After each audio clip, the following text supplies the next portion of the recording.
started. Here we go. Here we go. What's going on, everyone? It's your boy DJ TLM, the last Mohican. Welcome to STK Live. Share the knowledge live. Let me turn my audio off here. Otherwise, I'm going to get the echo from the phone. This is my weekly Q&A show for DJs. You can ask me any DJ-related questions. And let's talk shop. I want to welcome everyone on Mixcloud, YouTube, Twitch, LinkedIn, Facebook, and IG is in the building. Instagram is here. That's super dope. I use Restream to stream to all different platforms. And now I finally also found a way to add IG to that. Now, I don't think I get to see my IG chat in my Restream chat, so I'll have to use the phone for that. I will make that work. And as I can see on IG, you only get to see part of the screen, but I'm in that part of the screen, so I'm perfectly fine with that. IG went really fast, so it's going to be a little bit hard to do shout outs there, but I'm going to start there before we get into this and hit y'all up here. I see J Buck, King Teddy, King David, Sparks, Nova Sound, YSA, Dre Easy, C-Mac, Hold Up, The Real Freeway, Ricky Ross Cook, Tiba, DJ Riot or Riyadh, Louis Damasio, Oma Jason, what up, man? DV Sintra, DJ Ice, or DJ Ice Cap, that is. It's going really fast. I'm trying to get all y'all names. Scarfield Mateo, DJ Lightskin, Tim, SMB Music, Elias, Ashu, OC Rich is here, Mool Stillmatic, Axe 11, Earl Blanca, what up? Mike Lewis, what up, homie? Cypher 702, Z4, DJ Wiz, Boardroom. Yo, there's a lot of y'all on IG already. Salute to all of you. Say Bakeman. And who else is here? MGVSTI, Desm84. A lot of y'all. I might be missing names right now.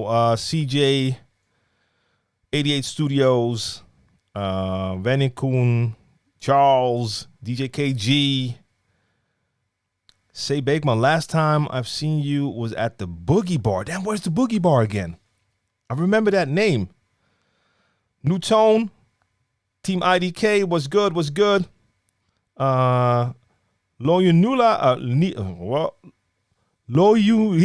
I messed up the name, my bad. Melvin Dompik, what up, Mel? Dope. I see some people, I haven't seen y'all names in a while, yo. That's because I'm normally not on IG with this. DJ Allen is here, Alan Perez, Abidou, Gino, Jason Sparks, DJ Mal, Month 4, Andre, DJ Dams, Marco Bianchini, DJ Uni, Dustin Credible, DJ Kaki, DJ Creeps, what up, Creeps? DJ Mike Cloud, Debbie, a lot of y'all. I think I got all of y'all. Sean, Mr. G. Salute to everyone in here. Y'all might be missing some of you. Navizan or Nuzan. Miss Rivales is in here. Salute to all of you. That's just IG. Normally, y'all not even in here. Normally, I'm doing this with the fam on YouTube and on Facebook. So we got Jam Master D. We got DJ T-Babs in here. Fifi is here. DJ Bionic is here. Annie is here. Chris on the mix. Curtis Crozier is here. DJ Six, what up, homie? Jefferson. DJ Ochia. Trippy FX. Side Day. DJ Vinyl Touch. Raul Hernandez. Feed Me CDs. Let's see. Plutonium OG. I appreciate that follow on Twitch. That is HZ and DJ Mashik. What's going on? Now, Young Son. More of y'all coming in. Now, I got to stop with the shout outs for a second just so we can actually get this started. This is Share the Knowledge Live, episode 39. I do this live stream every Wednesday. It's a Q&A for DJs, so you can ask me any DJ-related questions before I get into it. So you can start asking your questions in the chat. I got to see how I'm going to do it with IG because I have to check that on the phone because I can't see it in the other chat app. We'll make that work. And I actually have to open a separate window for a second because I don't have Mixcloud in here either, just so I can see the Mixcloud chat. Because if possible, I try not to miss any questions. So DJ Amazing on Mixcloud, Double M on Mixcloud. Salute to y'all. What's going on? What's going on? So before I get into any questions, I just wanted to let you know it's September 1st, 2021, and I officially launched my Patreon today. That is patreon.com/DJ TLM. I was looking for a good option for the people out there who want to support my platform, DJ TLM TV, because I want to spend more time to create content for you, educational content for DJs. I want to spend as much time as possible on that. And this is a great way to support me if you want to. So make sure you go check out patreon.com/DJ TLM. I have a couple of different tiers on there, 3 different tiers at 3 different price points, so you can pledge, and then there are some perks. So like behind the scenes footage, early access to new YouTube videos. I do an exclusive Q&A live stream for members, stuff like that. So check out patreon.com/DJ TLM. Where do you get the haircut? My razor. But that's not DJ related, but I got you. So DJ Six has a question over here. What's the quickest way to find all the hip hop edits on BeatSource Link? I haven't seen if there's a fastest way. That's a good question, Six. I'm going to have to relay that question. I mean, you can search for by genre on BeatSource. Not sure if you can search by genre and edits. I haven't actually tested that yet. So I would have to look at the website to see if that's already possible. And otherwise, I'll make sure to ask that question.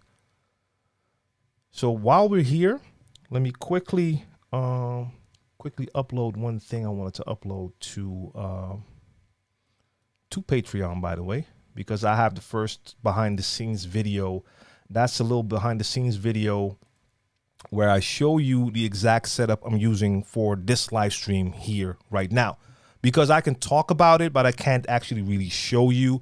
So I recorded a little bit of a behind the scenes of my setup here. Freddie Twitch, I appreciate that follow.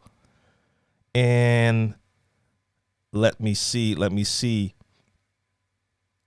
So the question here is, how can I get logos for Venmo, Cash App, Instagram on OBS for my DJ stream? So what I do when it comes to these live streams, and for the people on IG, you are not really able to see a lot. Now, I do see that you see that following notification on screen, but you only see a small portion of my screen, right? You can't see the whole thing. Now, you can twist the phone and see the whole thing. But basically, I have a couple of things on my screen, and in some of my screens, you get like a social media overlay where you see all of my social media. I don't think I have it activated right now. So you use overlays in OBS. I make a lot of my overlays using Stream Elements. So you can check out streamelements.com, and they have a lot of free overlays that you can use. So you make them on Stream Elements on the website, and you get a URL. And in OBS, you just add a browser source, and you copy that URL.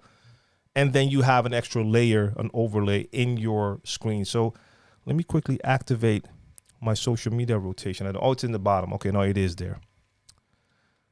So yeah, working like that is great. I also used to stream straight from my ATEM Mini Pro, but then you don't have all of these overlays. That's what I love about OBS.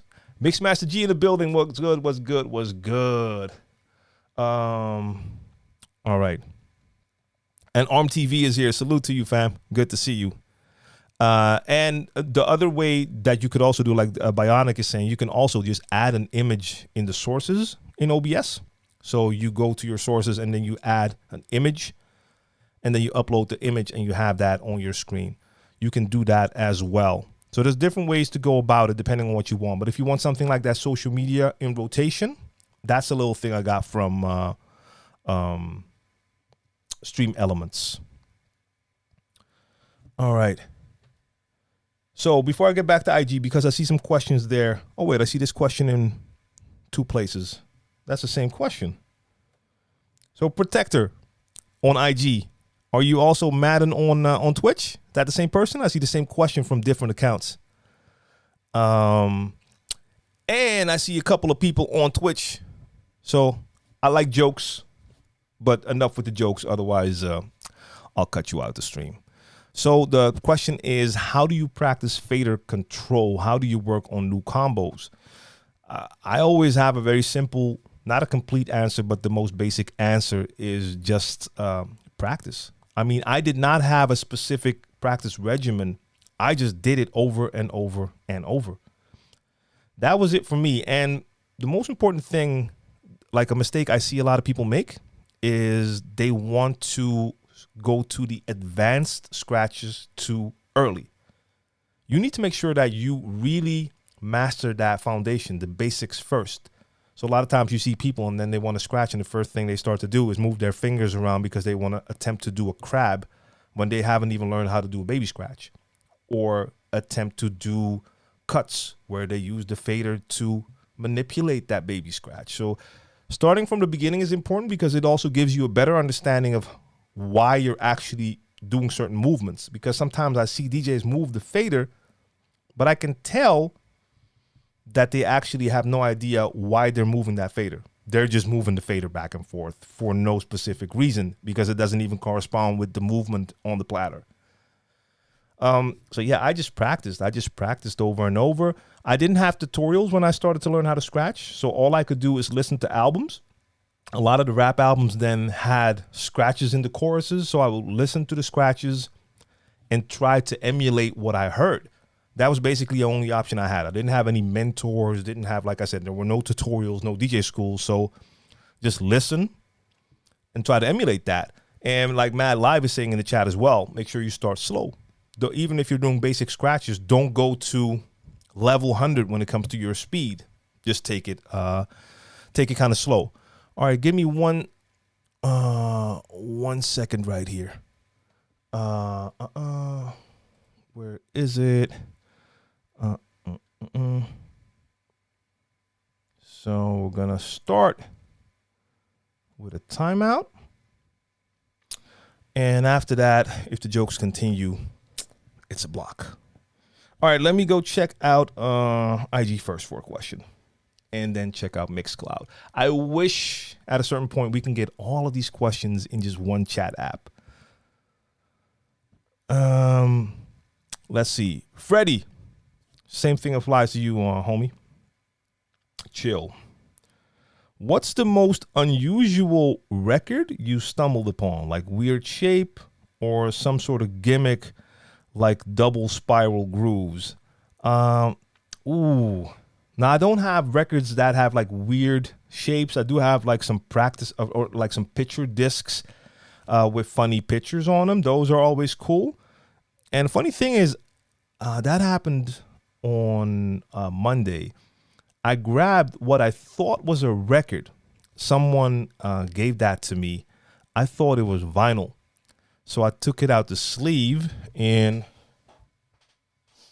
I don't know if it's anywhere around here. Oh, yeah.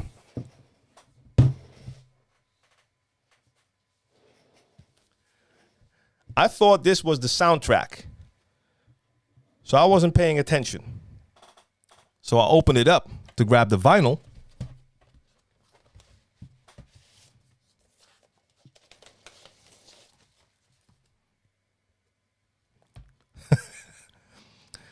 That's not vinyl. This, for the people that have never seen one before, is a laser disc. So this was something that existed for a while. I never noticed that. It was a gift that I thought it was vinyl, but you can't play this on a turntable.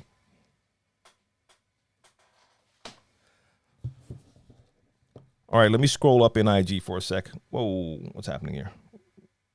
Where is the chat? Oh, here we go. Question is, my hands are big and I'm thinking of getting Rain turntables to replace my controller. What are some advantages of the Rain turntable? So I have to assume you're talking about the, why do I still have this on? Hold on.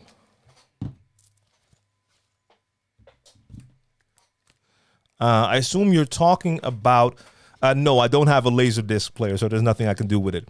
So the Rain 12 is not a turntable. It's a controller with a motorized platter. So basically, it's a controller for your DJ software that gives you a feeling that is similar to a turntable.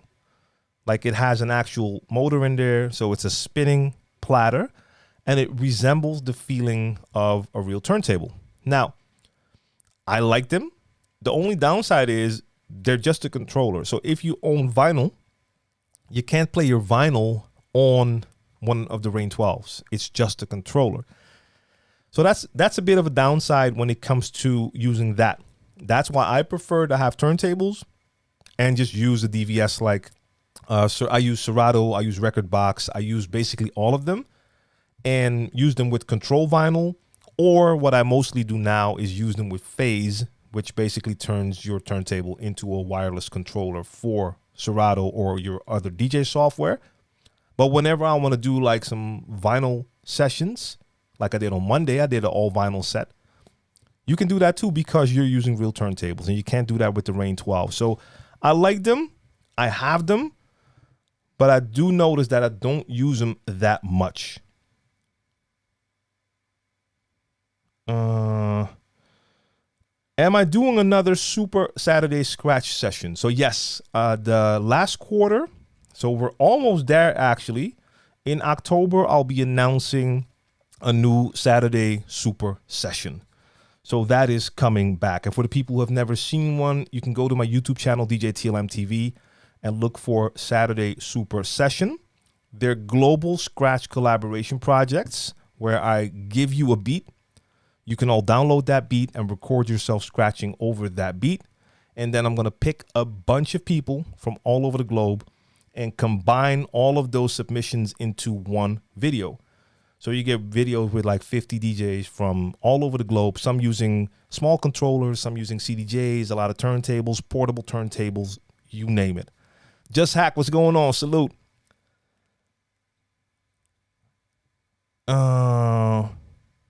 The hardest thing for me right now is beat matching. I can never, well, where did it go?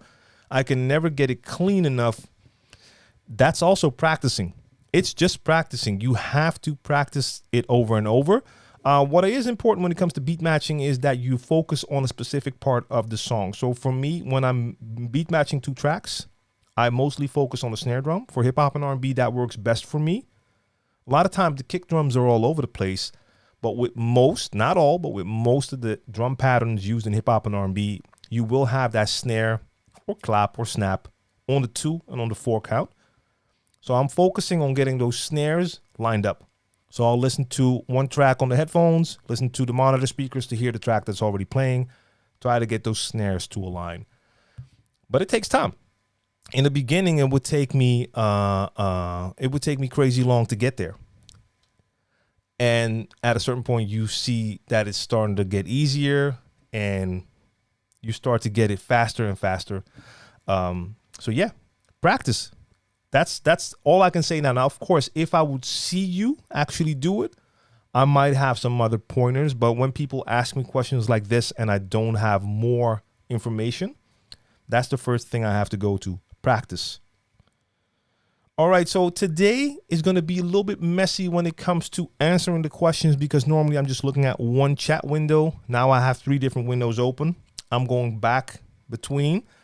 If I haven't answered your question in, let's say, 15 to 20 minutes, please drop the question again because at a certain point I'm not going to be able to scroll all the way up and down, but I'm going to do my best. All right, so the question I have here is, let's see, I'm an old school DJ, hip hop DJ like you. I only use echo effect and filter, and then I drop it on the 1 or beat match and I do my transitions. Do you think it's not enough? I got a brand new DJ MS7. You basically just described me. I use my echo and a high pass, low pass filter. I do a mixed transition or I drop it on the 1. That's what I do 99% of the times when I'm DJing. I'm super basic when it comes to using effects and all of the extra bells and whistles. That's because I play freestyle. Now, what a lot of you have to, and a lot of you may know, but for the people who don't know, if you see a lot of these videos on social media, these short videos where you see DJs going in and do these spectacular little routines. Those are prepared. So they've worked out what they're going to do, they practice it, and then they perform it. In that case, you can implement a lot more when it comes to effects. And I play freestyle. I think of what I'm going to do while I'm doing it. And when you're playing like that, a lot of times you're not going to really get into also doing all sorts of things with effects. So for me, I keep it super basic. Anytime you see my live streams where I'm mixing, even when I'm doing tricks, at the moment I start to do the trick is when I decide what I'm going to do. At the moment I start to scratch, that's when I decide what I'm going to do. So when nothing is planned, it's pretty hard to also start to use all sorts of extra effects and things. Even though you could do more, that's not what I focus on. I'd rather have some fun with the actual records than spend more time with the effects for those sets. So yeah, that sounds like me. Let me scroll back and forth here for a second, because I saw some combos going on here. And yeah, I'm going to plug the hell out of it today, so I'm just going to mention it again now and probably again in an hour. I relaunched my Patreon today. So if you go to patreon.com/DJ TLM, I'll put it up on the screen in a second as well. Patreon.com/DJ TLM. That's, in my opinion right now, the best way you can support my platform, DJ TLM TV, if you want to support the platform. Now, there are other options. I could have gone with YouTube memberships. And I mean, my Twitch is, I can have Twitch subscriptions. The only thing is, especially with like the YouTube memberships, YouTube takes a pretty large portion, a percentage. And the same thing with the subscriptions on Twitch. So you pay, but like 30 or 50% of that will go to the platform and not to me. With Patreon, that percentage is a lot lower. So I think that's better for you. Plus, the tier system with the perks on Patreon work a little bit better than the other platforms. So this allows me to actually give you guys some extras. Like I said, you're going to get like exclusive behind the scenes footage, early access to new YouTube videos. There's a loyalty system on certain of the tiers. So if you pledge for a couple of months, you're going to get like exclusive stickers or t-shirts, all sorts of stuff. So patreon.com/DJ TLM. Plug. Okay, let me see.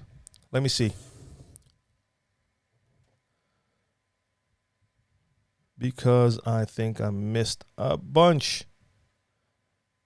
So like I said, okay, now I'm just gonna scroll all the way down.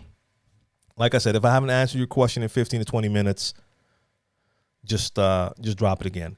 What do you recommend for my first turntable setup? I just DJ'd with the classic SL1200s and I fell in love, but I also don't have a lot of money right now. Just want I want to know a cheaper option with a good feel.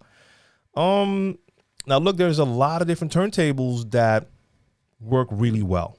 So of course, I have a set of Technics SL1200s Mark II. I've had them for a long time. I've had them for like 27 years now. They're dope. I have the Vestax PDX 2000, but they don't really work that well anymore. And I have the 3000. I use those on Monday for my live stream.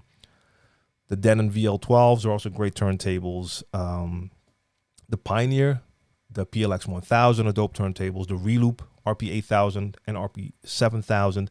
There's a lot, but all of those might be on the higher end of the price spectrum right there.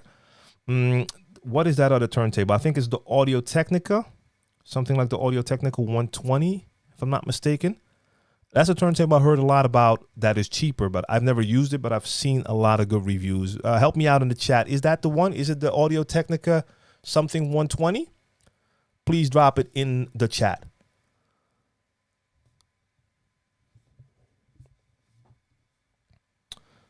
What advice would you give a fellow DJ if they plan on competing in the Red Bull and DMC? I just know it takes a lot of work to come up with routines and practice those routines to know them well enough. So are you currently um already like making up little routines? Because that's my problem. That's why I decided not to enter Red Bull, for instance, because I don't have enough time and I just don't do a lot of routine stuff. Like I said, I mostly play freestyle.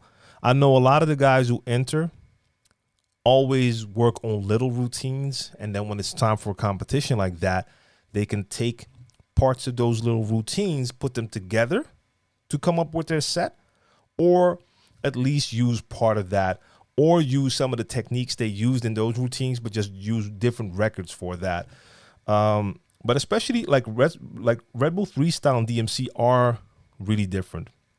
Red Bull Freestyle is way more creative compared to DMC being more of the traditional turntablist battle. Yeah, it's the Audio Technica LP 120. I think that's the one indeed. Chris in the mix, thank you. So with Red Bull Freestyle, and if I ever would do any of them, I'd probably do that one. I like the fact that it's more well-rounded. So you have to play a bunch of different genres. You have to really rock a crowd and implement like turntablism techniques. So you have to put a lot of thought into it. And so you have to have the skills, but also pick the right records like a DJ would to rock the crowd, and do things like wordplay, tone play, put a little bit of a story into it. That's what you see with a lot of the dope routines. They actually make sense. So the switch from one record to the next makes sense somehow, either through the topic of the songs or a word that was used. But at the end of the day, that takes time. You cannot enter a competition like that and decide to do it like now, and the competition is in 3 weeks. Unless you just make routines every day, that's not going to work. Beyond that, I'm not the right person for that, because I battled back in 97 and 98. That was the last time. That's when I had to put together like turntablism routines. Since then, I've put maybe 2 or 3 routines together. One was my Michael Jackson routine that's still up on YouTube, and a couple of other short ones that aren't even online. How do you move? How do you move your copy? No, let's see. How do you move your music from your computer onto an external hard drive? And how can I plug my hard drive in and see all the crates pop up without them disappearing every time? DJ Chase, I never play that way. So I've never done that. But if you always do it from that external drive, then I believe every time you connect it, your DJ software should see it again, because the DJ software knows the path to the actual tracks. But if you had your music on the computer, on the hard drive on your computer, and then you move it to the external hard drive, then the DJ software won't find it. But I might not totally understand the question. So, but like I said, I never play like that. I always DJ with the music that I play on my computer. That's the way I prefer to play, just to have it on there. Unless I'm in a situation where it's not an option to do it that way. Doda Kid, salute, salute. And let's see.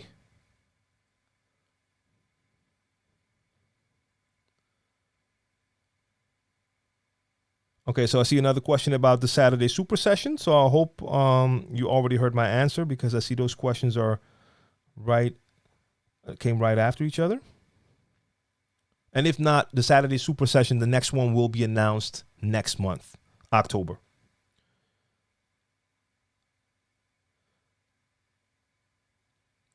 International DJ Pawlowski, if I pronounced that right, shout out to you.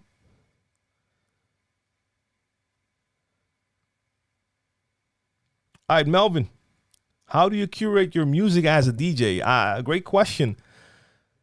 So for me personally, I let's say for my live streams, I feel total freedom.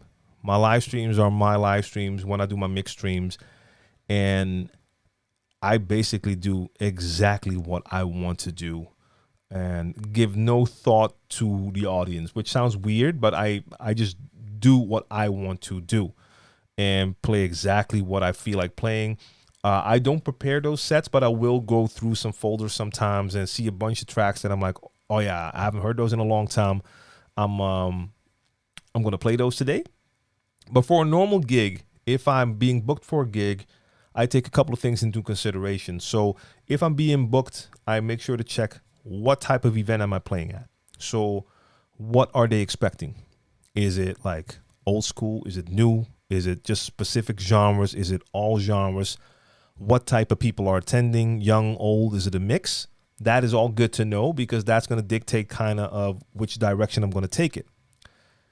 Once I know what is expected, then I just add my flavor to it. So if I know what type of genres I'm playing and I know what type of party it is, of course, I want to make sure I have my quote unquote bangers there. So the right hits that will be sure shots for that audience.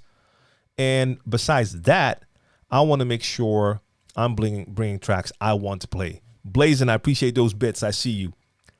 So if I have enough time, I'm going to take a long look through my folders to see, okay, what do I feel like playing tonight? So I'll already have the tracks that I want to have there, all of the hits, all of the sure shots. And then I'm looking. And sometimes it can be a vibe. Sometimes I might have a lot of, if it's a party where I can play new music as well, I might have a lot of new tracks that I haven't had a chance to play yet. I want them there. During the night, I'll see if it's possible to play them because I have to feel the crowd and see what they're feeling. But I want to have it with me. But when it comes to the live streams, then yeah, it's just all about me. So I don't have to have any sure shots, any hits ready. I can just do whatever I want to do. And yeah, that feels amazing. Bionic, I appreciate that subscription. Salute to you. All right, let me go here. One more on IG, then we switch back to the other side. So we have a great question here. Okay, wait, Chase. This is the first time really using the hard drive. The music is on the computer, but I just wanted to be safe and use the hard drive. So I don't know what's going to be more safe about using a hard drive compared to your computer. It's with some external hard drives, I even noticed that it takes a second longer for tracks to load compared to when you have it on the computer. And just imagine if you're playing and for whatever reason the hard drive is disconnected, your DJ software can't find your tracks anymore compared to when it's just on your computer. To me, having it on the computer just feels safer actually. It'll connect. Jammer, alles goed, zeker. And Upper Echelon, I see you with that follow. Salute to you. What's your key strategy to organizing your crates and being able to jump through different genres? So organizing my crates, I'm horrible at that. I've been trying different, I try different things every time. I try different things over the years. I've tried a lot of different ways to structure my folders. I do keep it pretty basic, so I don't have a ton of different folders within folders within folders like some people do. That's just a lot. So I keep it pretty basic. My thing now for organizing is to focus more on actually tagging the tracks, putting as much information into every song as possible. So not just the genre, and of course the tracks are analyzed, so I'll have the BPM, I'll have the key information, but try to add extra information. So what type of vibe do I feel when it comes to this track? Can I translate that to energy? So is it a high energy track? Is it a low energy track? Can I color code? Because certain tracks will give me a certain vibe and I can translate that to a color. So have as much information as possible for all my music. That will allow me to use smart crates or intelligent playlists if you're using Rekordbox, and then set rules in the smart crate and tell that smart crate, okay, I need tracks from this, that, and that genre between this and that BPM. So this BPM range with this amount of energy, with that vibe, that I can go that specific. And then it's going to give me a list of tracks that might be from a couple different genres that will all fit that same narrative that I might want to, the way I want to approach that set. And I thought there was a second part to that question. Marco, no, I currently do not do anything like Skype lessons. Just saw that question. I think I missed the second part of that organizing. Okay, organizing your crates and being able to jump through different genres. Well, when it comes to switching genres, you can do a bunch of different things. I try not to overthink it. So if I'm going to a totally different genre that might be in a totally different BPM range, I'm not going to try to do crazy things to mix it unless I see a fun opportunity. But I'll just get one track out of there, maybe use like an echo or a crazy reverb, host it and bring in a new track and fix it that way. If I'm going to a totally different vibe, that's what I prefer to do instead of going the difficult route. Phase or cartridges? Phase right now. So on Monday it was cartridges because I was using real vinyl. But phase for me is that game changer. That's really the way for me to play. Love it. Now, here in the studio, I have turntables I can actually depend on. But when I finally, sometime, whenever, will go back on the road, which still no gigs now, I'm not always confident that the turntables are going to be on point. I've played a lot of shows at a lot of clubs here in the Netherlands, and the turntables are not always in the best condition. And I had to deal with turntables that had like faulty cabling or like the tone arm wasn't correct, you name it. With phase, all I have to know is, are the turntables still spinning? Now, of course, it will be better if I know that the pitch control is still also accurate. But if they're spinning, I can get the job done. And I've actually done gigs like that where the technical person at that venue, their stage manager, told me, we have turntables, but one has a tone arm that's just not really good anymore. Are they still spinning? Yes. Okay, then I'm good. I'm bringing phase. So yeah, I love it. But I have to say it's dope to do that all vinyl gig once a month. And yes, then I bring out the cartridges. I finally have some dope cartridges again, the G-Code cartridges I'm using. But it's a dope feeling to play that vinyl again. It's totally different, of course, but yeah, it's a blast to do that once a month. Uchiha, is there such a thing as playing too many samples or drops? Yes, most definitely. Look, we do not want to hear an air horn and a laser over water every time you play a new track. That gets real old really fast. Now, there's a time and place for samples and drops, but some overdo it. I just saw an IG video 2 days ago of a DJ, and every 20 seconds they had the drop with their name in it through their set. It doesn't make sense. First off, you're going through the track and through the vocals, so it's messing up the vibe, but it's just too much. It's too much. And Low, I don't really have advice for getting international gigs besides just trying to network as much as you can. And we live in a day and age where you can actually talk to people from all over the globe online, which at least allows you to maybe get some connections. Like before we had the internet, if you didn't know a person who actually lived in a country or who knew people there, it was really hard to connect with people from whatever, Thailand. You can go online now and find out the venues in Thailand and look for DJs that play there, connect with them, connect with people who go to parties there. I mean, there's a lot of ways to connect. Now, I'm not saying that's going to get you the gigs, but it's going to get you a step further than where you used to be. Now, connecting with people in person is always the dopest, but that's going to be a little bit hard to network when you're trying to get to overseas gigs, or you have to know certain DJs here or here in your own country who would be willing to share their connects. And I'm already laughing because I know a lot of DJs don't do that. The best DJ pool to use. can I know what the best DJ pool you use? So the only DJ pool I use is DJ City. Now, I am biased because I work for DJ City, but I use DJ City as my DJ pool.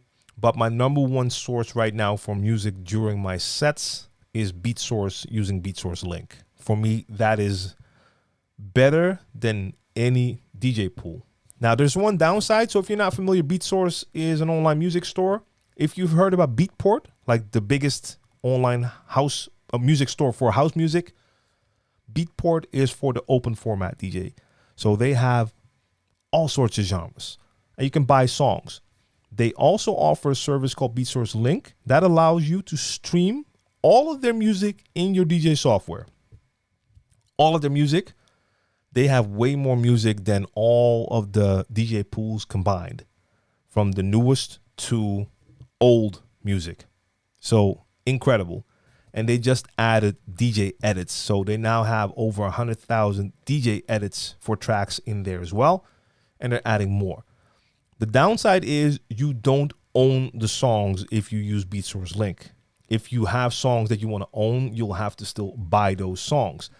That's going to be more expensive than if you're subscribed to a DJ pool where you can just download everything in their archive. But like I said, they don't have anything near the amount of music that BeatSource has. So my DJ pool is DJ City. My main music source is BeatSource Link while I'm playing. Jam Master D, what up? Omid, what's going on? Salute. Yeah, you know, like Bionic, just hack. You know what I'm talking about when it comes to the samples. Like some people just going all out with the samples. Mixer Freeze, what's going on? So yes, in the last year, I haven't posted a lot of my normal, quote unquote, normal videos on YouTube. I've basically been streaming since then. So once a week I was doing this Q&A session. Once a week I'm doing a mix section. At a point I was doing like 2 mixes a week. So now I do a mix show every Monday and this Q&A show every Wednesday. But from now on, I will start to actually produce video content for my YouTube channel again. That's also one of the reasons why I started my Patreon, patreon.com/DJ TLM, because I can use the support, because that will allow me to actually turn the content creation into my full-time thing. Now, especially now, because there's no DJ gigs here. Once they come back, I will still DJ, but I want to spend most of my time on creating content, making a lot of video content. But I can use support in doing that. So that's why I have the Patreon up now. So if you're interested, you can check out patreon.com/DJ TLM. See what I have there. 3 different tiers, a lot of perks. Check that out. W was good. W, we miss you. We miss you, bro. We could have used the moderator in the beginning. No, I took care of it. It's all good. Tomcat, what's going on from San Francisco? Vinyl Touch, the question is, will you ever consider doing video mixes? So like mixing with Serato Video, you mean? I've done that on a couple of occasions. So I've done projects where I do video mixing.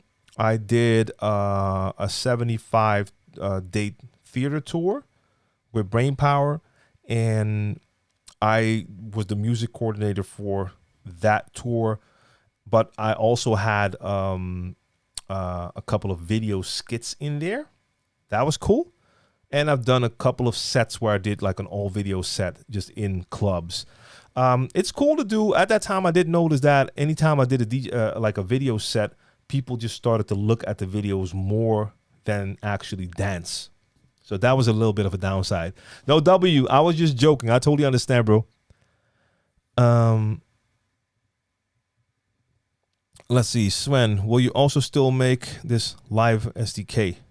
What do you mean? Like the one you see now? Because yeah, this will continue. Like the live streaming will continue. So besides the live streaming, I just want to start creating a lot of my usual content for YouTube and also Facebook, LinkedIn. But no, the live thing is going nowhere. So ARM TV, I'm gonna put that up on the screen now, because links in in the Twitch chat won't work. Oh, Mixcloud. Sorry, let me check out Mixcloud for a second. Sean, what's good? Have you ever met DJ Jazzy Jeff? Yes, on a couple of occasions, and I've DJ'd before him once as well.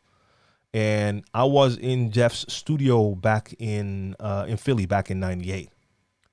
But we're not like friends or whatever. But yes, I've met him on several occasions. And another question from DJ Amazing: are you going to do exclusive mixes on the Patreon page? That is something I can actually consider to do. So right now, in the there's a couple of tiers. So you have a supporter tier. That's the first tier. Then you have the STK family tier. So that's the middle tier.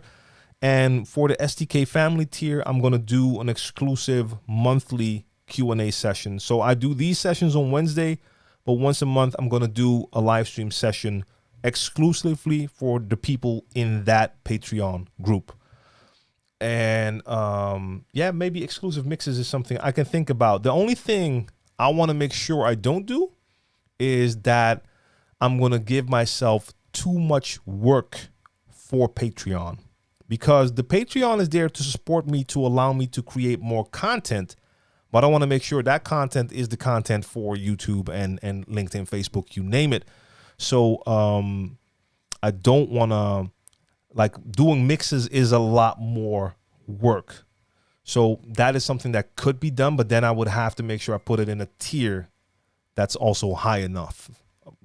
But I'll take that into consideration for sure.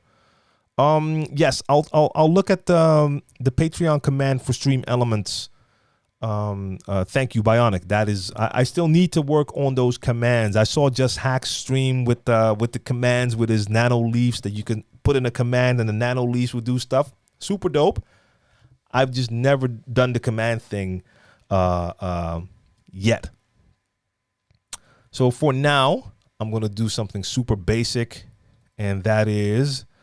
In my OBS, this is going to look super stupid, but it's the easiest thing to do now.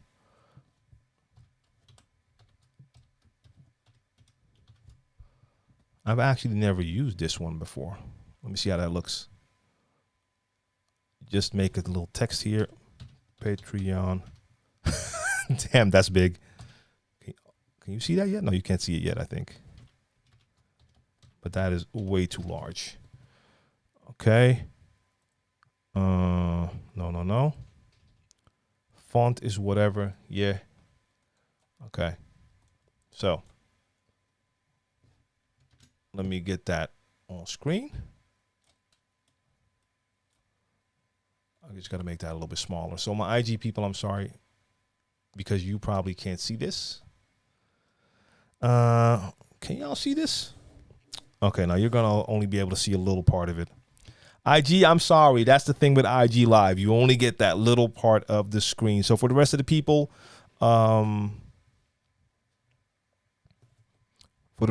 you can see it on screen right now. Patreon.com/DJ TLM. Cool. Hey, Vest, what up?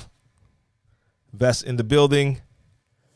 What are your thoughts? Levi has a question. What are your thoughts on the DDJ 1000 for Serato? I have the DDJ SR2, but kind of eyeing the 1000. I think the 1000 is a great controller. You're talking about the 1000 SRT, the one for Serato. Yeah, I really like the controller. The jog wheels feel really dope. Now, if you have an SR2 right now, I'm not that familiar with the SR2. So the thing for you is what you need to look at. The advice I give anyone who wants to upgrade or change their DJ gear, what is currently missing on the gear that you have, and does that other piece of gear fulfill that need? That's the most important thing, because we all get a little bit enticed when we see, like, you see the ads with new DJ gear, you see the bells and whistles, and everything always looks super dope. Then you start to take a closer look, and you're like, okay, do I really need that? For example, the 8-track mixer. It looks super dope. It looks super dope. But then they show the special features, and I'm looking at it, and I'm like, yeah, that looks really dope. That's something I'll probably never use. So it doesn't really make sense for me to get it. other than, hey, it's sexy, it's new, and it looks a little bit different. So that's the important part. So will the 1000 be an improvement for you compared to your SR2? I think the answer is yes, but that's me. So you have to decide what's important for you. But I really like that 1000 though. So Bionic, if any mod can add that command in the chat, then if W is still here and he'd like to give that a try, he can do that. Have you ever met Lil Jon? No, I haven't. I've met quite a few people over the years, but Lil Jon, I haven't met Lil Jon before.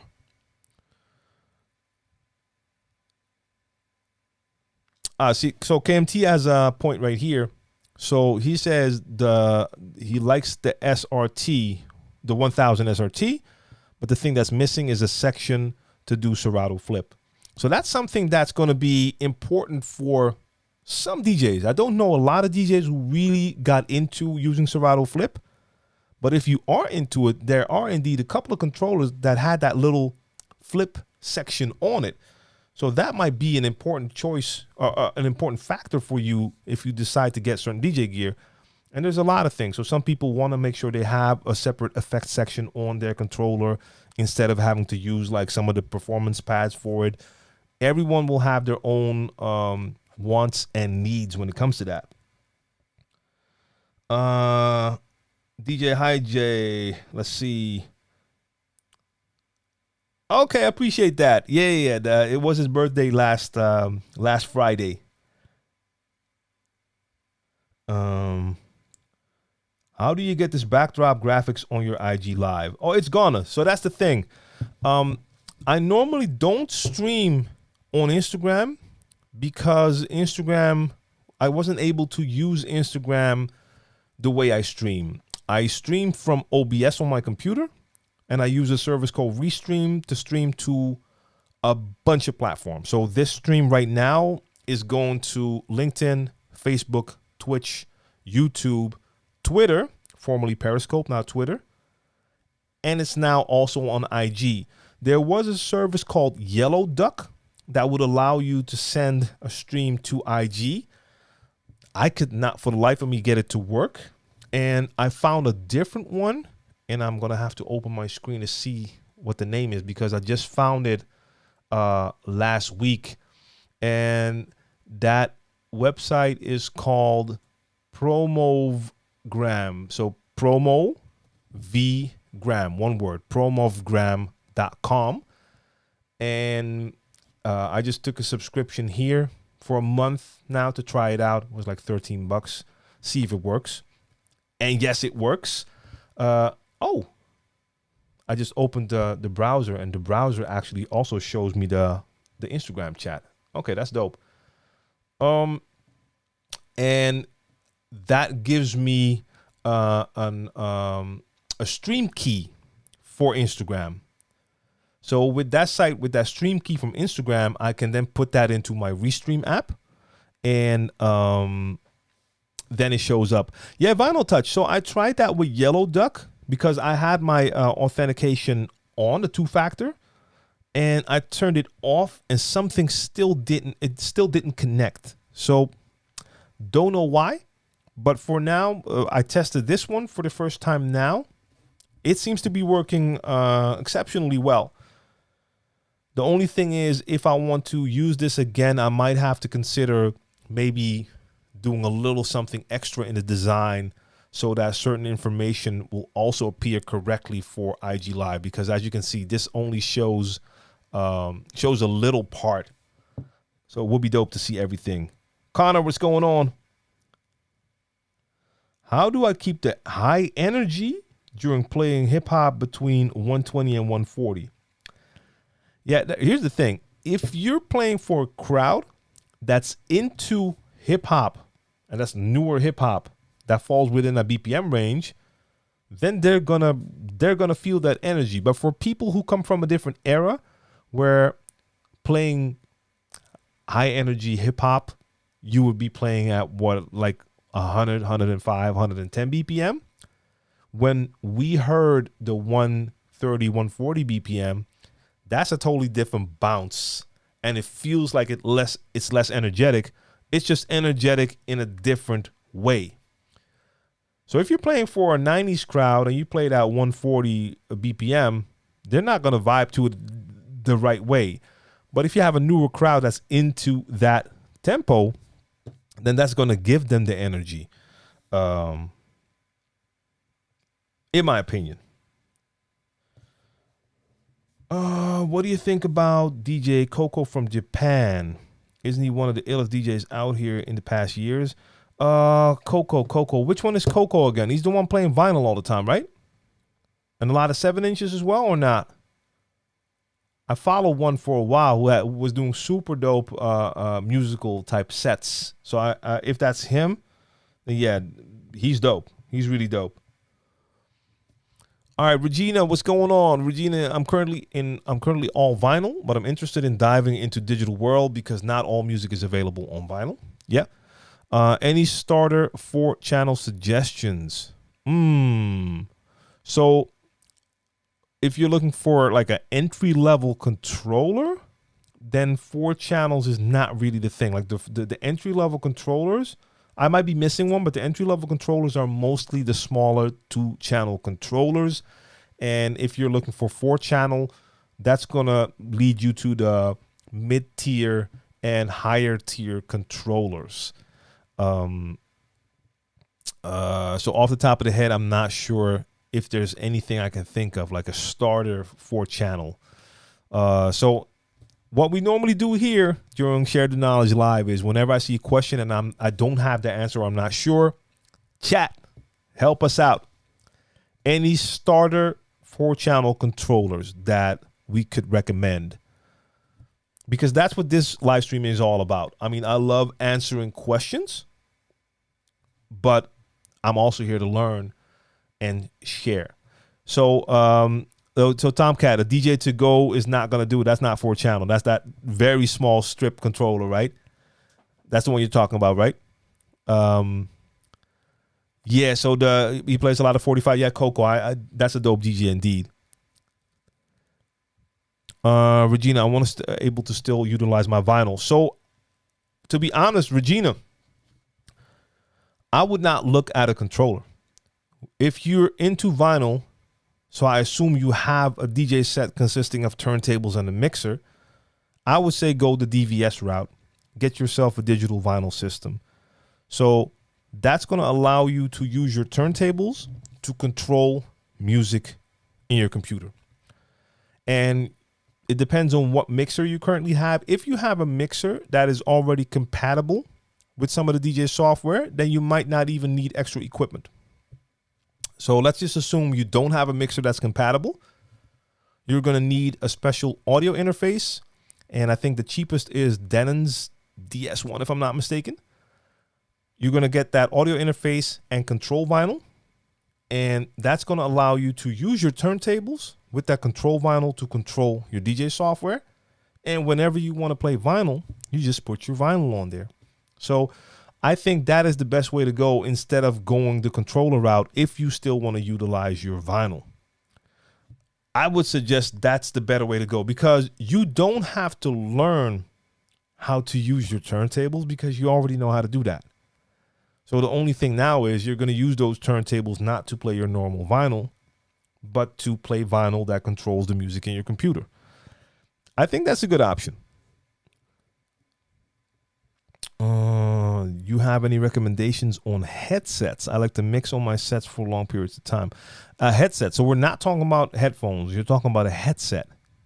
ARM TV, just to make sure.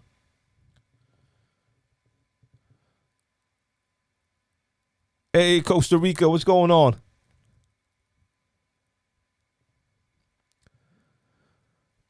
Let's see. Yeah, I mean, of course, like KMT says, like with certain controllers, they will also have the DVS capability. So then you can use the controller as a mixer and connect your turntables. That's also an option.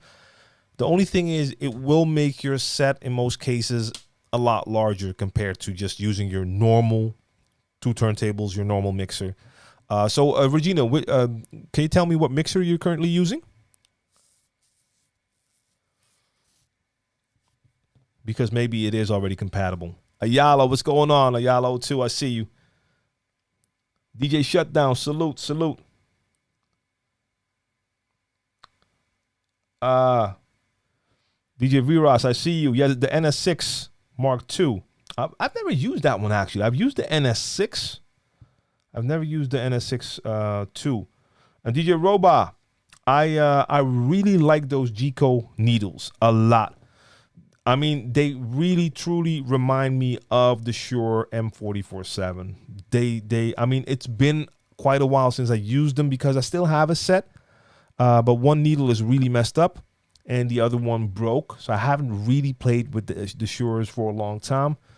This reminded me of them so much. I mean, they look the same, that's for sure, but they feel very steady. So I really, really, I'm a fan. I heard all the great stories when they just did the replacement stylus, like 3 years ago. I heard all the great stories. So I was like, okay, that's an option. I might have to get those one day. But now they also sell the cartridge and stylus. That's the ones I have here. I'm super happy. So since I'm doing that all vinyl set once a month, they get their play. And yeah, I'm loving them. I'm loving them. DJ Fat Mike, salute to you. I appreciate that subscription. T-Babs, much love. I appreciate that subscription. Much, much love. ARM-TV, so headphones. I have a couple of different headphones. So my go-to pair was always the Sennheiser HD25. At a certain point, I switched to the Pioneer. No, I Pioneer gave me a set of the HDJ. I think it was the 1000 at that time. So then I had both. I had the Sennheiser and the Pioneers. At a certain point, my Sennheisers died, and I continued on with the Pioneer, and then I got the Pioneer HDJ 2000. Really like those headphones a lot, but I'm currently on the IIIs, and is it the III TM? I'm gonna have to take a peek.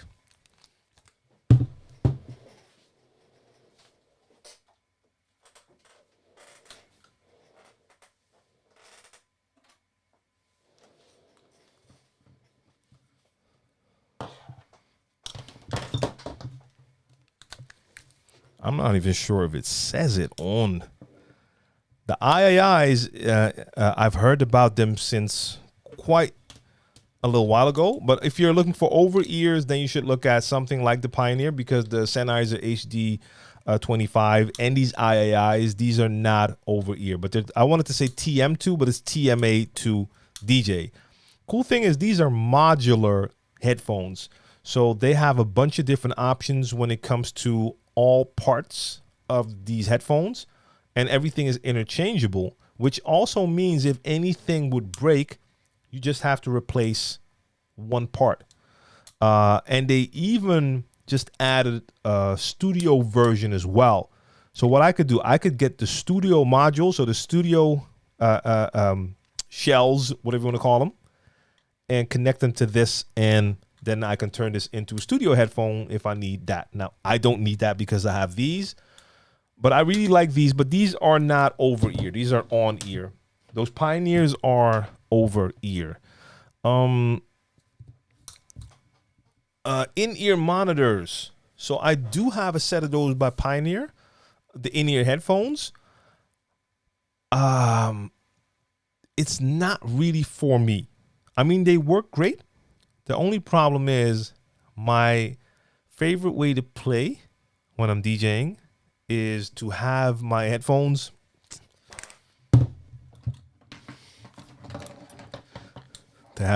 on when it's time to beat match. One goes off the ear, one stays on. I'm monitoring here. This one is hearing the track that's already playing. That's how I prefer to play. You can't really do that with the in-ears I have, because you really have to get them into your ear. You don't want to like constantly take those all the way out and get them back in. That doesn't really feel right.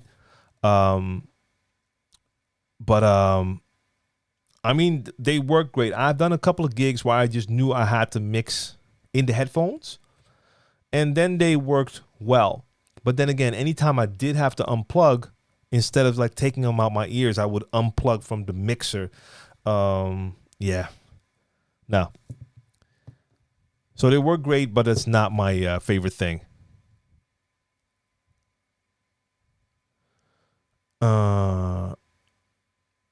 Let's see. Wait, what? Where was that? I just saw something else. Pioneer DJ Q1 headphones, good and affordable. Yeah, Skojo, I haven't tried those yet. Are they good? They're also over ear, right?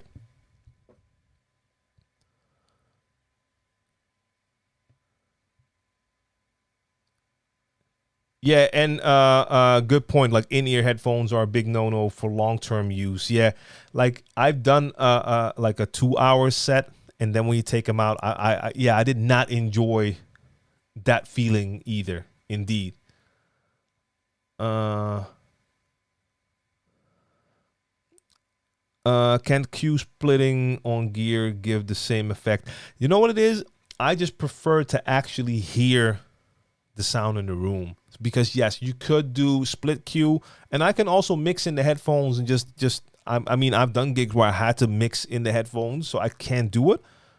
I just prefer to hear the room instead of, like, when you're all in the headphones, you are kind of separating yourself from the environment. This gives me the actual sound that everyone's hearing. But of course, both techniques work. I just prefer to do it like that. So who just said that thing about the VNL? I just saw a knowledge. Yeah, I'll check you, but what was the store? You're not working for them, right? You just have extras? Let me know, because those are still needles I should test indeed, the VNLs, that's for sure. Let's see.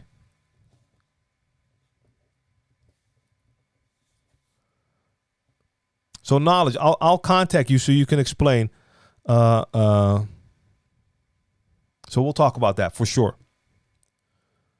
Bionic says, I mix purely in my headset as I have no speakers in my room due to having an inconsiderate family. Well, so for instance, I've done quite a few live streams here where I was on at a late time here. So in the Netherlands, it was kind of late.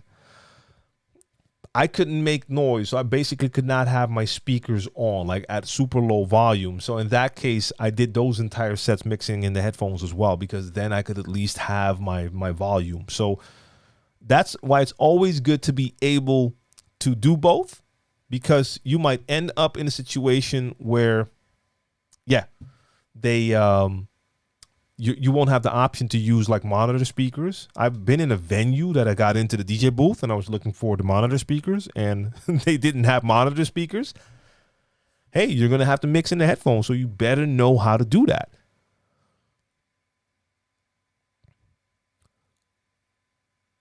Yeah, Ayala, 100%. I mean, I actually had contacts yesterday. But the VNLs are not coming. Maybe some other needles, but the VNLs no. So knowledge, we're gonna have a chat. 1000%. Yeah, Nunza, like you said, or is it Nunzen? It's damaging to the ears. Yep. So having like the in ears, same thing. I have a set of I've used like in ears sometimes for not DJ gigs, but like performances with the artists I perform with, Brainpower. I'm just not the biggest fan. You also just feel the moment you have them in, you don't hear the crowd anymore. So I also have like hearing protection, which sometimes was necessary, and with a couple of different filters, so I could do 5 dB minus 15 or even 20 or 25. But you do lose the ambiance. You're not hearing the crowd as well. Yeah, I mean, I'm definitely not the biggest fan of anything in ear. Hey, Flow Real, what up? Pre-listening everything on headphones when monitors are weak. Yeah, man. And for certain venues, you need to have good monitoring, because in certain venues, you are a little bit too far from the actual dance floor speakers. And I've made that mistake earlier, that I played at a club and they didn't have a monitoring system, and I heard the sound from the room, but I did not take into consideration that there was a delay because that sound came a little bit further away. So I was trying to scratch into the beat. I heard the beat, so I'm scratching to what I hear. And then you hear that your scratches are not coming out at the same time you're doing them, but a little bit later, and you're not on beat. You're totally off. So having good monitoring is very important indeed. Let's see. DJ M. Reese, what's good? Yeah, that's too bad if they're not working well. Good monitors are lovely. But you say you prefer to play with good monitors and no headphones. So how does that work? Or are you playing digitally and do you look at your screen? Because if you're not playing with a screen, I don't know how you're mixing without headphones. But I see more DJs do that. Like they're like, I don't need headphones anymore because I have the visuals. And of course, yeah, that works. But I prefer to not look at my screen when I don't need to. But that will definitely work. Tomcat says is $350, so $350 US for two Numark TTX worth getting. Hey, the Numark TTX was a dope turntable. TTX 1? Wait, is there a difference between the TTX and the TTX 1? I need to do a search. I had the Numark TTX turntables, and I love those turntables. I wrecked them. They're totally dead. So the TTX. So what's the TTX 1? Is that actually a different turntable? Show me. Oh no, that looks the same. That's the one. $350 if they're in good condition. That sounds like a deal. I mean, those were dope turntables. I love those turntables.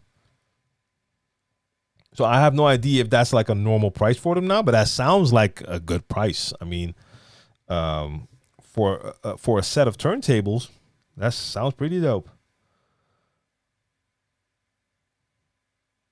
Yeah, Flow Real, like the TTX 1 and TTX USB, I know that one, but I thought the ones I had were called TTX and not TTX 1. But if I look at this, it looks exactly like the one I had. Oh, that one is very small. It's like TTX, very large, and like a very small one. So maybe that one was actually also on my turntables. That's possible.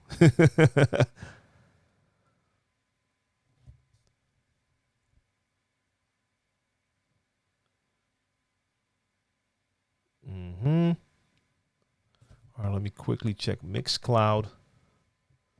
No, Mixcloud is cool. That's the only thing. I think I'm just double checking a little something. And Levi, in the meantime, I'll check you. Double checking. When mixing, it's either on the one or the hook, right? And is it best to preset your music or just go with the flow from start? I'm trying to learn the best method. So there's no best method. For some people, playing what I call freestyle, the way I play. So when you do not prepare your music, you don't have a prepared set list. For some DJs, that just doesn't work well enough because they haven't really learned how to read the crowd, read the room.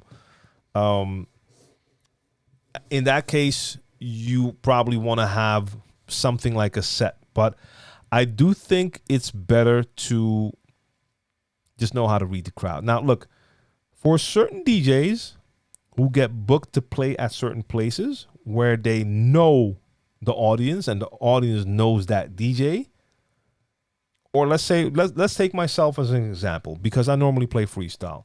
If I'm playing for a crowd and I know exactly what type of crowd it is, and I know that they know my style of music and they like it, I could make a prepared set because I know I'm going to pick tracks they love. The problem comes into play when you're not exactly sure what type of people your crowd consists of. And I've seen many DJs basically fall on their face because they came in with a prepared set. And it turned out the crowd they were playing for was not really into what they had planned in that set. So after a couple of tracks, you could already tell, like, this crowd is not into that. Then you either have to abandon that set list and start to play freestyle, or what I see DJs do is just continue with their set and basically bomb, because the crowd is just not into it. The dance floor empties and it's over. So I can't say like there's a right or wrong. For some people, prepared playlists will work, but I definitely prefer playing freestyle. Now, your first question was, when mixing, it's either on the one or the hook. No. You have a ton of options. Now, look, when you're mixing, so when you're doing a mix transition, you want to make sure you're mixing in phase. So you want to make sure you're playing phrase mixing. You want to make sure that you're not starting at a random point in the track. So if I have a track that's playing and I know that it has an 8-bar hook, and I have a new track that has 8 bars of beat in the beginning, then that is a no-brainer. Those 8 bars of beat are going to fit perfectly on that 8-bar hook of the other track. So that's a little bit of math, but it makes a lot of sense, because I start at the beginning of that hook, 8 bars, and when the 8 bars are done, the 8-bar intro on the other track is done, and then that track will actually go into a verse. So it's a perfect switch. Now, for other tracks, I don't mix, and I bring it in on the 1 count, but then I also have tracks that might be tracks with a 4-bar intro, but I'm going to mix into a track that has an 8-bar hook. 8-bar hook. Let me do it right.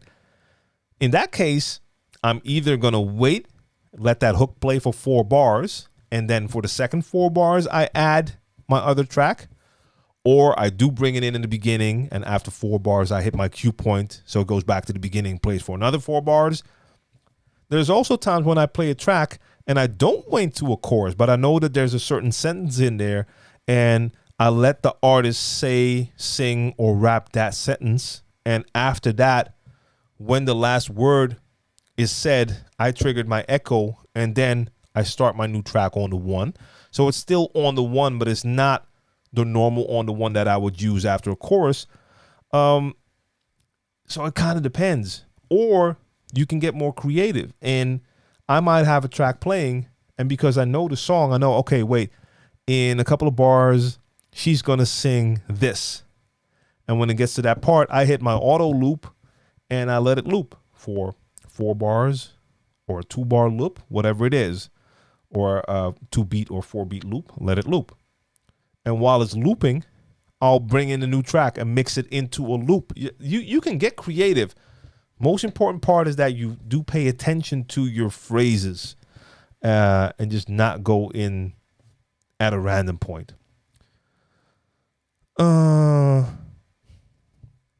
Let's see. I've never had a set list in my life. Straight up freestyle. I have a few mini sets if I need to go from one genre to another. Yeah, I mean, that's basically my thing as well. A Vegas crowd is all over the place, mostly tourist based. See, like, for instance, for a crowd like that, if you go to a venue and you don't really have a great idea of what's going on there, coming in with a prepared set is probably not going to work well, unless you are at that venue every week and you already know, like, okay, there's a lot of different people, a lot of tourists, but if you play that set of hits, it will work for all of them. Maybe that will work. Rob Sway, what's going on? Salute.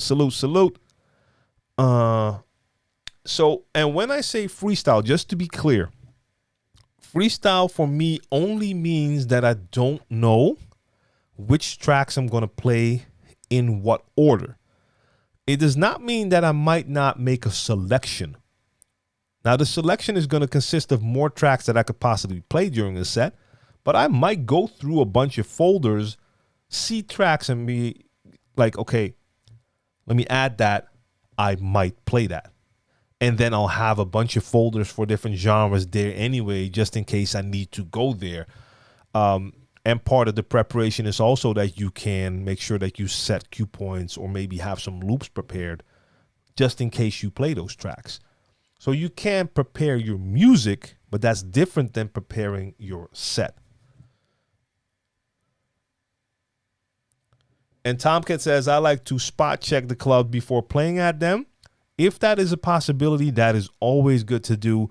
If you have a better understanding of what the vibe at a certain venue is, what type of crowd you can expect, that will help you out a lot when it comes to playing your actual set there. Road Dog, what's going on? Salute, Road Dog. I see you. But that helps a lot. I mean, I've been to clubs where I had no idea in advance what was going to happen. And then you have to test and find out while you're playing. Like, okay, let me find out what I'm dealing with here. Throw something in. Okay, they're not into that. Try something else. Okay, that might work. Let me continue here for a while. Let me try a little bit of this. Okay, I got him now. Okay. And then you start to get an understanding of what type of crowd you're dealing with. And then sometimes you'll have a gig where you have no clue what the crowd likes. That will happen sometimes as well. It really will. Okay, that's working. Let me take that out. That's working. Yeah. Yes. That's good as well. Skojo says DJing is like fishing. Yeah, I feel you. You throw out that line and see if they go for the bait. 100%. Okay, is this working? Add URL. I wanted to do something. I said in the beginning I was gonna upload my first behind the scenes video, but then I got into the stream and I didn't get around to do it. Let me see if that's working. Paste. Hey, congrats to Tomcat for getting a set of 2 TTX turntables. Did you get them for $350? I think it's a great price. All right, so let's throw this in the mix for everyone out there. Just Hack has a question for all the DJs in here. I think I asked this question last time at the end of the stream, and I didn't really get a lot of response at that time, so let's try it out right now. For everyone in all of the chats, how many of you take requests while you're DJing? So you can drop that in the chats everywhere. All right, let me check out IG.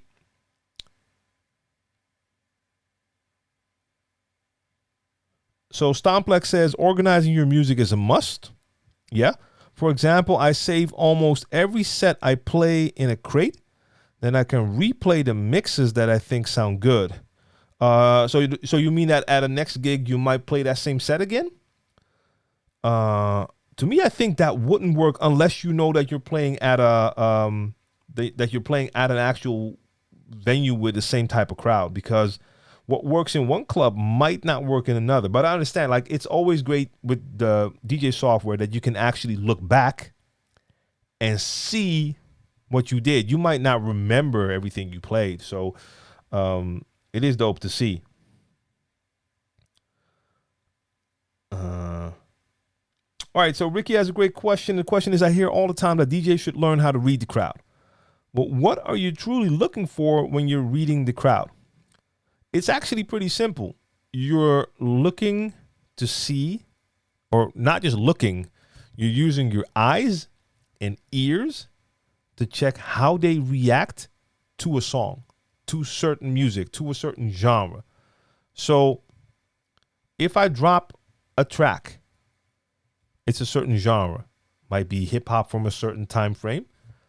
If I bring that track in, the crowd hears the track, there's going to be a reaction, or there's going to be no reaction at all. That's also a possibility, and you can also read that.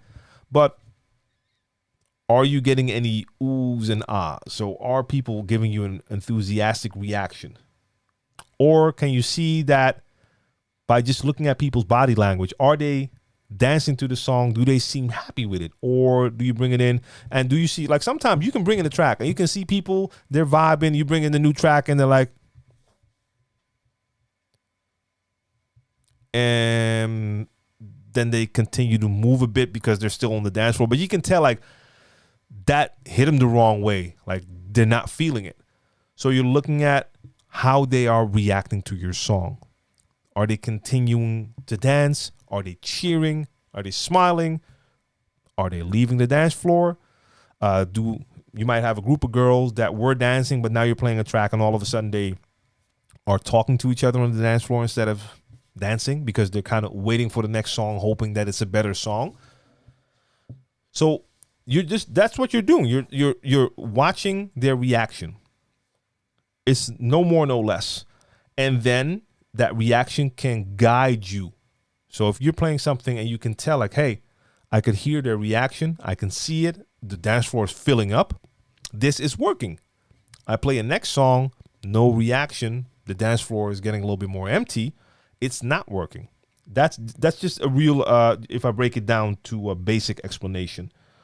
Hey, DJ Kane, what up, what up?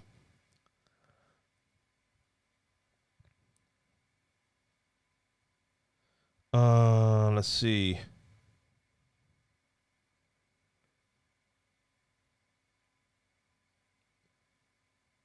Adimag, a question about phase. Yeah, sure.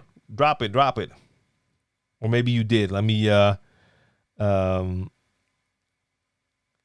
scroll and see if it's there. Mr. Reese, I still need to check Virtual DJ. So I've never used side list, but so side list can be a good friend. You pick and pops from songs that may work. So I don't know how side list works. So I honestly couldn't tell you.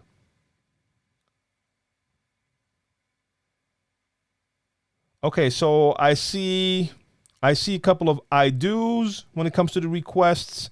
I see no request, please. No, I don't. I do for a small tip, or depending on the BPM and genre.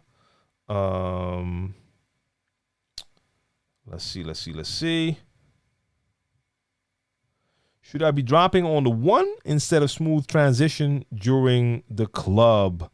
And can I come to Amsterdam for a week or 2? Yeah, I mean, you can come to Amsterdam anytime if it's not locked down. You just can't stay at my place. Now, look, should you be dropping on the 1 instead of a smooth transition? It depends. I mean, I will admit, like, if I'm doing a warm-up set, you'll catch me doing more mixed transitions compared to when I get to prime time. When the energy is up, we're more hype. The chances are I'm doing less mixing and more throwing, but it all depends. Like I still do a lot of mixing during that time as well. If I have a song playing and the next song that I'm grabbing fits easily when it comes to the BPM, has the same type of vibe, I know this has a good hook, this has a good intro, I'll still do that mix. So it's a combo. I take requests all the time. I work full time, so I'm a weekend warrior. I don't get everything from the DJ pools, and a lot of new music is off TikTok, YouTube, so I'll try and grab it. Let's see.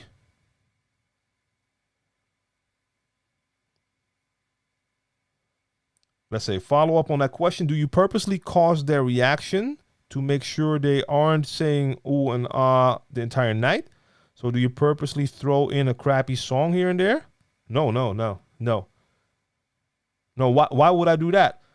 Now look, there are it can be good if you're playing a longer time. If you're playing the entire night, you do want to fluctuate when it comes to the energy. So you can't play a 6-hour set and have the energy up there the entire time.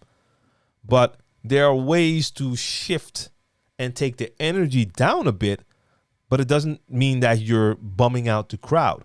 You can play songs that they like, but that just have a little bit less of that energy and are a little bit more mellow. That can still keep them on the dance floor, but actually basically give them a breather as well. So yes, you don't want to have this. You can't do peak the entire time.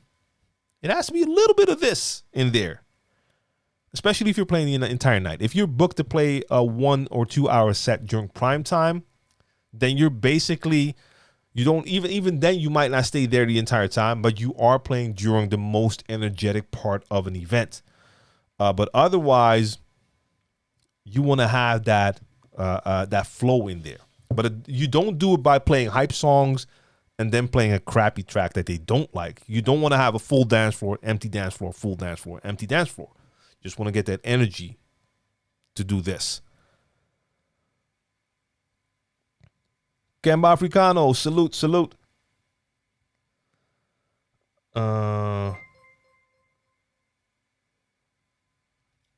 And I'll take a look there because I saw a lot of people here as well reacting to the request question.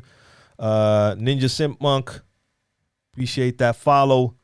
DJ Dennis with the super chat. I see you on YouTube. Just wanted to know, is it okay to use a keyboard as a stream deck or just invest into the Elgato? Yo, if a keyboard is working for you, use your keyboard. Why not? The main reason for me to finally invest in the stream deck, and I did, let me say, like, I streamed in the past. I was doing live streams close to 10 years ago.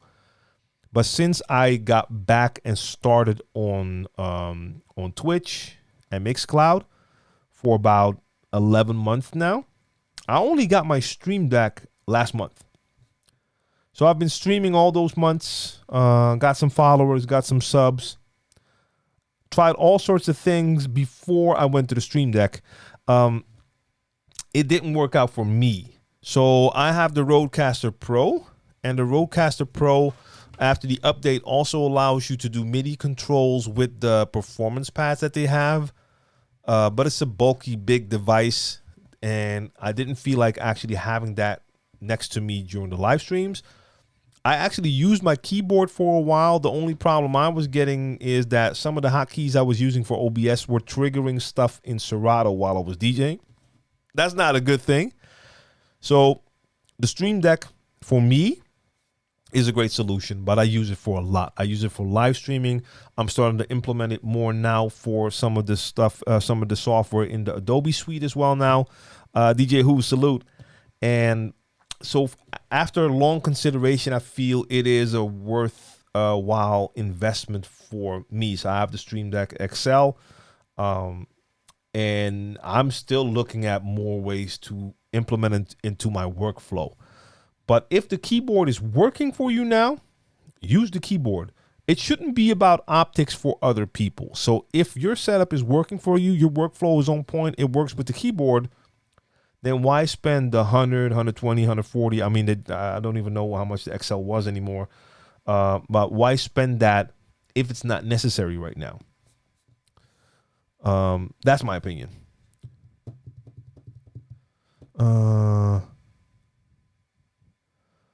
Let's see. I saw something that I think I need to continue.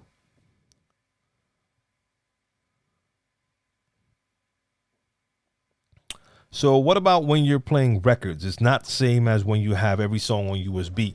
You bring 100 plus records on a gig. I had way more. So when I was DJing, I used to bring 3 to 4 crates. That's more than 100 records. That's a lot more than 100 records. So yeah, and those records were selected. So I would go through the wall, find what I would bring. Now, of course, when I was DJing, like during my days of vinyl, I had a lot of gigs at a certain point. So let's say 75% of my crates just stayed the same. Those had all of the Sure Shots, all of the compilation records with a lot of dope bangers on there. And then the last 25%, that was the stuff that was either stuff I bought in the last week because I was buying a lot of new vinyl and maybe some other stuff. But yeah, I was bringing a lot of vinyl for the vinyl gigs for sure. And I don't miss those days at all. That's why I'm glad that I'm doing my vinyl set once a month here, because now I'm not bringing 100 plus records. I have thousands of pieces of vinyl right behind me when I'm playing my set. And I'm playing freestyle, and I like on Monday, I was just going into that wall and picking stuff out. Let's see. No requests, being polite. Not enough space for details, but I will ask before what they like and what I play. It's kind of disrespect why I request. Okay. Jet Sound, I cannot give an opinion about virtual DJ, and I will make a pledge right now that I'm going to make sure I get virtual DJ this year to try it out so I can give you an actual opinion. I've been wanting to try it out for quite some time, and I still haven't done it. Let's see. I saw something I wanted to talk about. I wanted to answer, and I missed it. Robot, a Stream Deck. Stream Deck is basically a controller for software, and it can control a bunch of different things. So let me grab my Excel right here.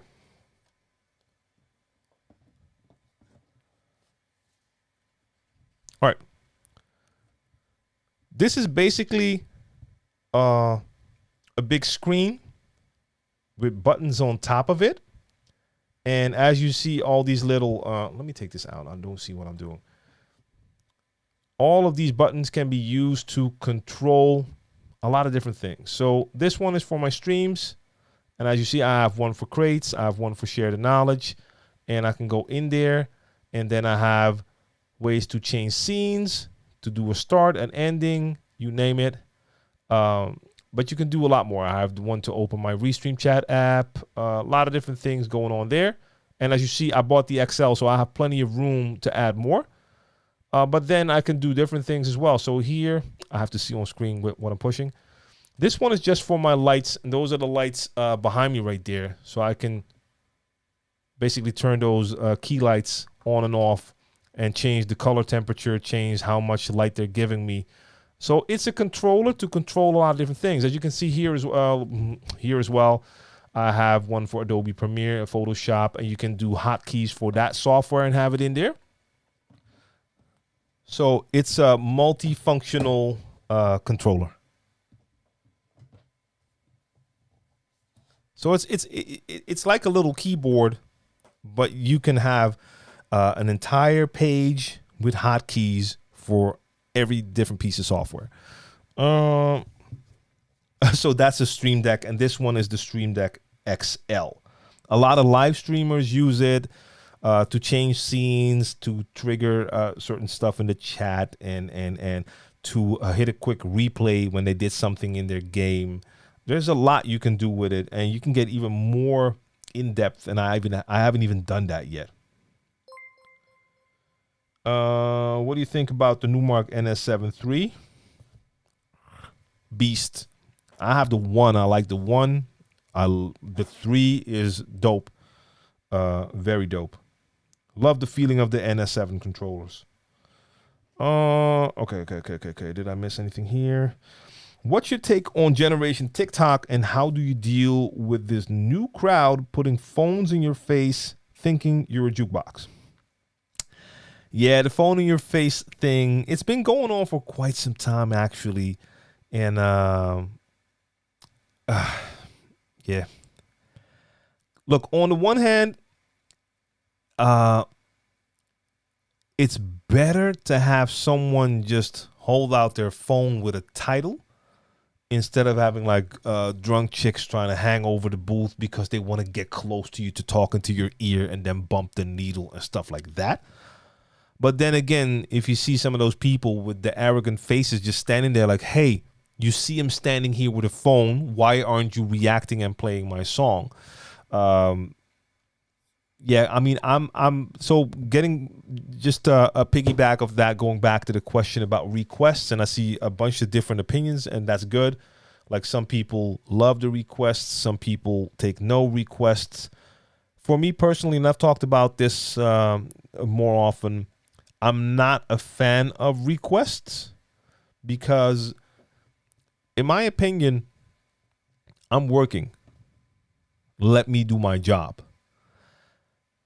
In most cases, and DJs, you know this, when you get requests, the people who come to ask a request are not thinking about the party. They're thinking about their personal needs. And a lot of times that personal need doesn't really work with what's going on. I'm there to rock the entire crowd. You come up with a request that will make you happy, but it totally doesn't fit the narrative that I'm in at that moment, because that's what happens a lot of times. You can tell. Sometimes I have people, and with some of those people I can rock because I can tell they're on that same vibe. They feel exactly what I'm doing. They love what I'm doing. And then just because they have so much love for the music, they'll yell out a bunch of tracks that I'm gonna play anyway. But they're like, oh, they just yell out like, this will be dope. And in my head, I'm like, yeah, I know, because I'm definitely gonna play that. Now, I'll still just do my thing, but in that case, it's love and they're feeling it. But a lot of times with requests, you'll have a full dance floor, you're rocking it, and then some drunk guy or girl will come up and they get your attention, and it's already annoying me because they take you out of your zone a little bit, and then they ask for a song that will make no sense. That will for sure kill the vibe that I created, that I spent time, energy, effort to create. And then they want me to play a song that makes no sense at all. That happens a lot. And then you have people who are even more arrogant. And I don't know. If you've heard this next line or something similar to it, put up a 1 in the chat. When someone comes up to the DJ booth and they tell you or ask you, play something I can dance to. That right there, especially when there's a full dance floor right there of people having a good time dancing. That's what I mean, that a lot of people are in their zone. They're not thinking about what's happening there. People are going all out and they're having a good time. They just think of that one song that they want to hear, and now they want to hear that song. And if you don't play that, then you're not a good DJ. They're giving you the evil eye. Yeah. Now, I've said this a million times. I'll say it again. Oh, yes. And in the meantime, indeed, Cleveland Terry has done a couple of different videos when it comes to virtual DJ. He did those, I think, like 2-3 years ago already. But he has, like, I think, a tutorial and review and you name it. But yes, I still need to get my hands on virtual DJ. But there's been a couple of occasions where I was playing at a venue and I could not really get a reading from the crowd because they just did not react to anything. They were still on the dance floor. They were moving. So at a certain point, I just started to play what I felt I wanted to play. It still fit the narrative of the party. I still stayed in the right genres and just played a party vibe, but I could not get any reading from them until a girl came up and asked for a song. I played that song and the crowd gave more of a reaction. I was like, okay. And that steered me in a direction I never even thought of, because it was kind of out of the box, off key, but she lived there. So maybe that's like a town favorite, whatever. But she came back with another song request that also kind of worked. So in that case, I was like, cool, it helped me out. But most of the times I'm like, hey, let me do my thing. I know what I'm doing. I'm working. I'm not going to walk into a butcher shop and tell the butcher what type of spices they need to add when they're making that sausage, because I like a certain spice, even though they're making something totally different. They're at that place of work. I'm a customer. I'm going to let them do their thing. Okay. It's even worse when requests are coming in from the manager owner of the venue. I was in a zone. Crowd had a decent reaction. But he says play, well, yada, yada, yada. Yeah.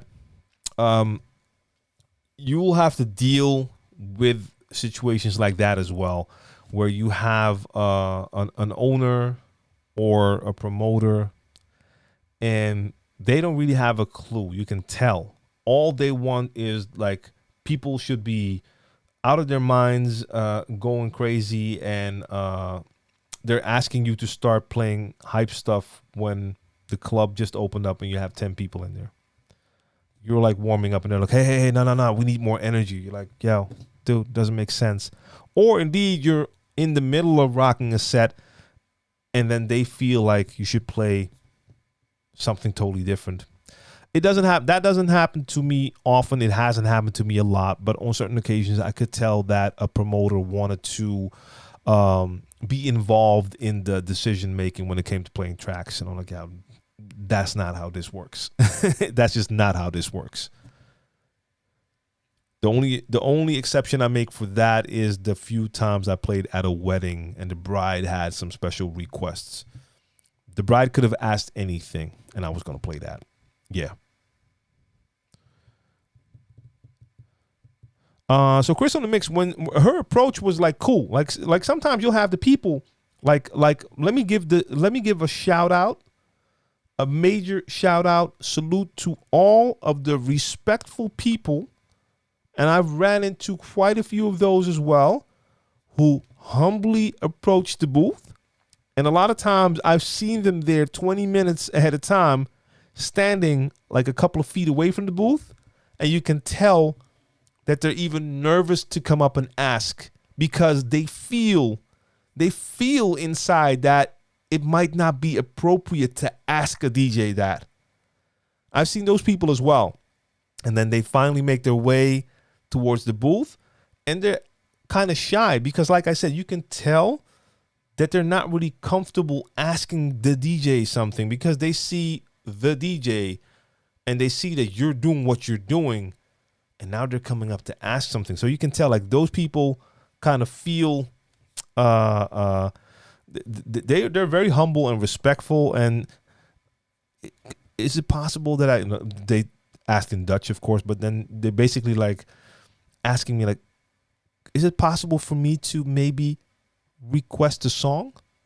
Now, if someone approaches you like that, especially in a situation like that, sometimes you'll be like, yeah, okay, let me know. And then she came with the track title. If they paid my bill, I'll play their songs. No. Nah. I mean, I understand. And I've had this kind of discussion with one promoter, like a person who booked me and asked me for a song that just made no sense at that moment. And of course, I'm going to be smart enough just to bluntly say no. But I basically explained like, yo, that's a cool song, but if you look at the vibe I have going on right now, if I play that song now, it's probably going to kill that vibe. And that person luckily understood. If not, if that person would have pushed, like, nah, play that song now. No, I'm still not sure I'm playing that, because if they paid your bill, you're playing a song, they booked me to play at the party. They didn't book me to be their personal jukebox. So there's a difference. They booked me to play at their event. But hey, I mean, to each his own. I'm not knocking it. Like, you have to be comfortable with that. I'm not comfortable with that. So it depends. It also depends on the relationship you have with a person. Like, if it's a person who often books me, we have a good relationship going on, then communication is going to be easier. I'm gonna let them know, like, yo, don't worry, I got you. Let me take them here first, and then I'm gonna play that. But I'm not gonna interrupt like a flow I have going on just to please the promoter. I misguide my crowd, maybe lose my crowd, which might then end up like not pleasing the promoter. So Mixmaster G has the question, whatever happened to wie betaalt bepaalt? So that basically means who pays also makes the rules. Yeah, that's just not how things work. That's just not how things work. That all depends on communication, bro. Like, let's just make a crazy example. Like, this has to be done in advance. Like, a person can't book whatever. Let's name just a major artist who comes to perform. Whatever, Drake. The person who booked him can't all of a sudden say, like, hey, do that song. Like, you can try, and if it fits the narrative, then maybe the artist will do it. but it's not that person who booked you is not your boss. They don't decide how you do your job. That's not how it works for me. That is never how it's going to work for me.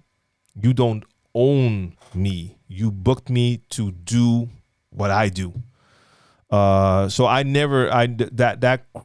don't follow that creed at all. No.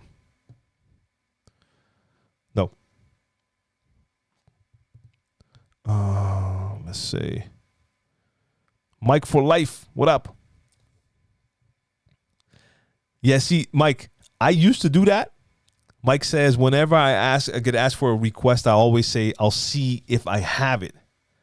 We're now getting into the era, especially now that the streaming services are coming into DJ gear. At a certain point, the crowd will catch up and they'll expect DJs to be able to play any song because we're going to have access to all of the music. It's going to grow and grow. So that used to work. So sometimes I can say, let me check. I would go to my crates with vinyl, and then after I would just look for the next song I was going to play, but I would act like I would look for the song. I was like, hey, I don't have it. That got a little bit more difficult when things got digital, but I don't even go through that anymore. I'll just let them know, like, yeah, nah, I'm not playing that. And KMT, like, assuming we get Wi-Fi at the venue, well, depending, like with the BeatSource Link upgrade that they recently added, like they upgraded their top tier. You can now store 1,000 tracks in the offline locker, so you can have 1,000 tracks ready to play even if there's no Wi-Fi. So things are improving, and that's only gonna expand and become more and better. So, and let's be honest, Wi-Fi is always getting better. And if more DJs are getting into the habit of using those streaming services, I bet you a lot of venues are going to make sure that there's going to be Ethernet in the booth, or maybe even like a private network, like a router right in that booth with Wi-Fi just for the DJ, something like that. Like internet is getting better. We're going to have more connections in more places. Just like you can go into a hotel room and you can just plug your cable into like a wall. You're going to have a DJ booth, and you're going to have like, you're going to be able to plug in, just have cabled internet. So we're not even using Wi-Fi anymore, which would be way better. Mike says, I just tell him my Wi-Fi is bad. I can't download anything right now. Yeah.